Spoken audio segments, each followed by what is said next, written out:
Қайырлы күн, құрметті тыңдармандар. Қызықты әңгіме каналына тіркеліп, лайк, комментарий қалдыра отырыңыздар.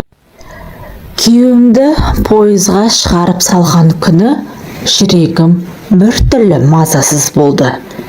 3 айға созылған іссапар. Тез ораламын, деді ол қоштасарда. Мен жымиып басымды изедім. Бірақ ішімде бір бос кеңістік пайда болғандай еді. Үй тым-тыныш боп қалды.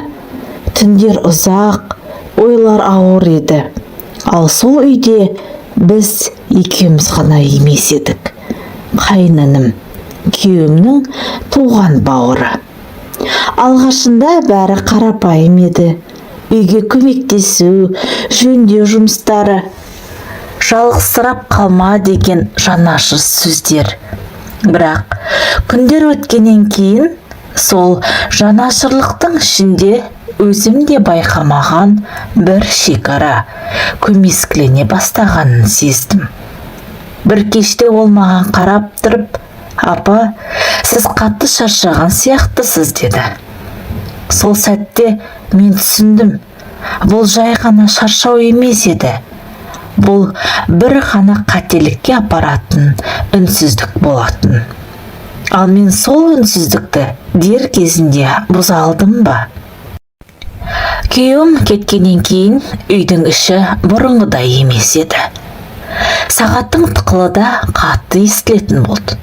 Түнде жалғыз оянып, төбеге қарап ұзақ жататынмын.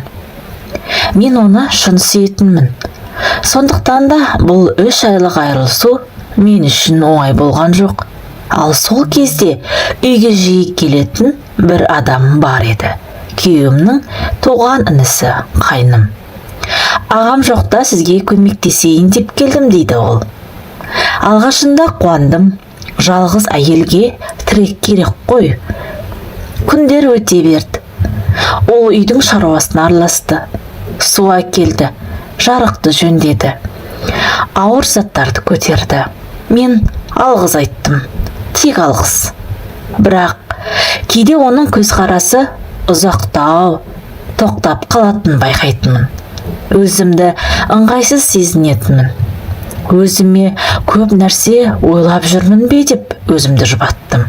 Себебі ол қайным еді, ал мен үйленген әйел.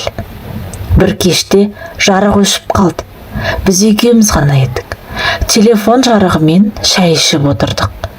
Үнсіздік тағы да ұзарып кетті. Сол кезде ол жай ғана айтты: «Жеңеше, ағам сіздің қадіріңізді біле бермейді». Бұл сөз жүрегімді тіксіндіріп жіберді. «Ондай сөз айтпа», дедім. Ол басын төмен салды. «Кешіріңіз, тек шындықты айтқым келді». Сол түні мен ұзақ ұйықтай алмадым. Күйеуіммен телефонмен сөйлестім. Ол шаршаңқы еді. «Сен жақсысың ба?» деді. «Иә», дедім, бірақ даусым дірілдеп шықты. Өзімді кінәлі сезіндім. Ештеңе істемесем де ойым үшін ұялдым. Ал ой кейде өзімізге бағынбайды екен. Бір күні қатты ауырып қалдым. Қызуым көтерілді. Қайным дәріханадан дәрі алып келді. Су берді. Үстіме көрпе жапты. «Сізге ешкім қарамай қалмасын дедім», деді ол. Сол сәтте оның көз қарасы ұнай қоймады. Бірақ менің жүрегім қатты соғып кетті. Мен көзімді оның көзінен алдым да: «Жетеді, бұл дұрыс емес», дедім қатты дауыспен. Ол үндемей шығып кетті. Сол түні өз-өзіме сұрақ қойдым: егер дәл қазір тоқтатпасам, ертең не болады? Мен таңертең батыл шешім қабылдадым. Қайнымды шақырып алып, анық айттым: «Сен менің күйеуімнің бауырысың. Мен сенің жеңгеңмін. Бұл үйде ешқашан артық қадам болмауы керек». Ол көзін төмен салды. Мен түсіндім. «Кешіріңіз», деді. Сол күннен бастап ол үйге келмейтін болды. 3 ай өтті. Күйеуім оралды. Оны вокзалдан қарсы алдым.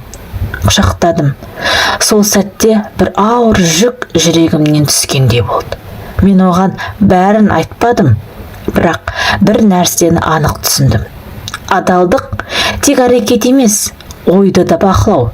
Үнсіздік кейде ең қауіпті қателік. Егер құрметті тыңдарман, менің әңгімем сіздерге ұнаған болса, лайк, комментарий қалдыра отырыңыздар. Бұл мен үшін аса маңызды.